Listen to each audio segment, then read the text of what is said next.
Messieurs les ministres,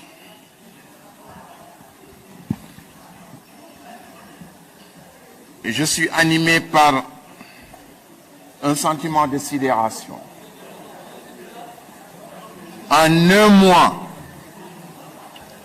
nous avons eu dans cette Assemblée 2 projets de loi présentés en urgence et votés. Et j'ai été amené à réfléchir sur l'attitude du président de la République. Et je me suis rendu compte que Macky Sall, géol bu rep ci xare la. Lu mu jiñ xeeb ko. Parce que déjà, en 2016, au cours du premier dialogue national, organisé au palais présidentiel, j'ai été présent à ce dialogue national-là. Et en ce moment-là, j'avais dit au président de la République que nous avons 2 priorités qui déterminent toutes les autres priorités. L'une des priorités, c'est la gestion de nos ressources naturelles, mais la priorité la plus importante, c'était le processus électoral. Sans le processus électoral, on ne peut rien faire. Le processus électoral va devant l'agriculture, la santé et l'éducation.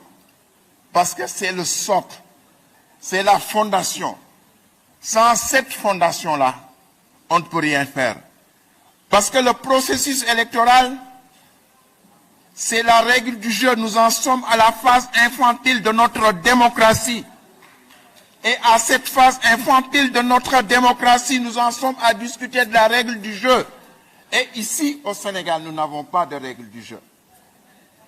C'est la Grande-Bretagne, c'est l'Angleterre qui a créé le football. Hier, l'Angleterre a perdu.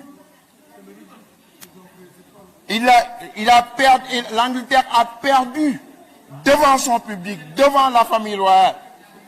Il aurait bien voulu gagner la Coupe d'Europe, mais elle ne le peut pas, parce qu'il y a une règle de jeu.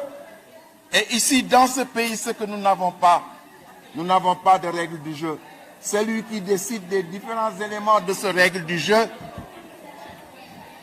c'est le président de la République. Et il faudra qu'on change cette situation. Parce que sans cette règle du jeu, sans le socle, on ne peut rien bâtir. Il n'y aura pas de développement. Et ces questions-là, monsieur le ministre, c'est des questions fondamentales. C'est des questions qui sont liées à la sécurité de ce pays. Je veux vous donner un exemple, et un seul exemple, le problème des certificats de résidence. En 2014, Grand Dakar a gagné les élections, le maire de Grand Dakar a gagné les élections en faisant venir des gens de son village et en les déversant à Grand Dakar. Nous étions en avance sur l'ensemble des candidats qui étaient là-bas et nous avons perdu les élections. Et ce qui est fondamental durant ces élections-là, les gens qui ont été déversés à Grand Dakar, c'est essentiellement des catholiques qui venaient de son village, le village du maire.